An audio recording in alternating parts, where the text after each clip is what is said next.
আসসালামু আলাইকুম গাইস, কেমন আছেন? আশা করি সকলেই ভালো আছেন। আজকে একটা নতুন গাড়ি কিনতে যাচ্ছি, তো চলো আমাদের সাথে সবাই থাকবেন। এখন এই গাড়ি নিয়ে রওনা দিব শোরুমে। তো আমরা যাব পাতাকান্দি বাজার শোরুমে। তো আমাদের সাথে সবাই থাকবেন, ভিডিওটা সবাই ওয়াচ করবেন। আর আমরা এখন বাড়ি থেকে রওনা দিয়েছি শোরুমের উদ্দেশ্যে। আর আমার জীবনে ফার্স্ট টাইম গাড়ি কিনতেছি, কি গাড়ি কিনি সবাই দেখতে থাকেন। আর এখন থেকে চেষ্টা করবো আপনাদেরকে নতুন নতুন সুন্দর ব্লগ দেওয়ার জন্য। আর আমরা এখন এসে গেছি পাতাকান্দি মন্ডমালার এখানে। কিছু সময়ের ভিতরে আমরা বাজার শোরুমে পৌঁছে যাব। আর সবাই আমার জন্য দোয়া করবেন, আল্লাহ যেন গাড়িগুলো অ্যাক্সিডেন্ট থেকে আমাকে রক্ষা করে।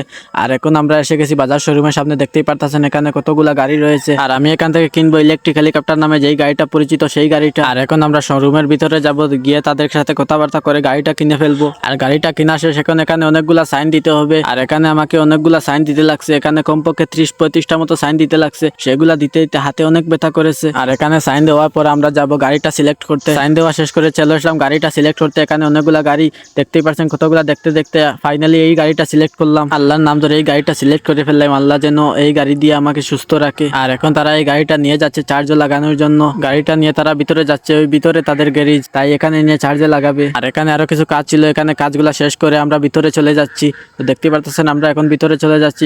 যেখানে গাড়ি রেখেছে এইখানে চলে আসলাম। এই দেখতে পারতেছেন আমার গাড়িটা চার্জে লাগানো হয়েছে। আর কিছু সময় চার্জ হওয়ার পরে গাড়িটা বের করা হচ্ছে। গাড়িটা কিন্তু আমার বড় ভাই বের করে নিয়ে যাচ্ছে। আর গাড়িটা আমরা বের করে নিয়ে আসলাম বাহিরে। আর এখানে এই বড় চাবিটা হাতে নিয়ে ছবি তোলা হচ্ছে। আর গাড়িটা নিয়ে এখন আমরা রওনা দিয়েছি বাড়িতে যাওয়ার জন্য। আর আবারও বলছি, আমার জন্য সবাই দোয়া করবেন, আল্লাহ যেন আমাকে ভালো রাখে। আর আমার মায়ের দোয়া তো আছেই সাথে। আর ফাইনালি গাড়িটা নিয়ে বাড়িতেই চলে আসলাম। আর ভিডিওটা কেমন হয়েছে, গাড়িটা কেমন হয়েছে, আপনারা সবাই কমেন্টে জানাবেন। আর এখানে আমার ভিডিওটা আজকের জন্য শেষ করলাম।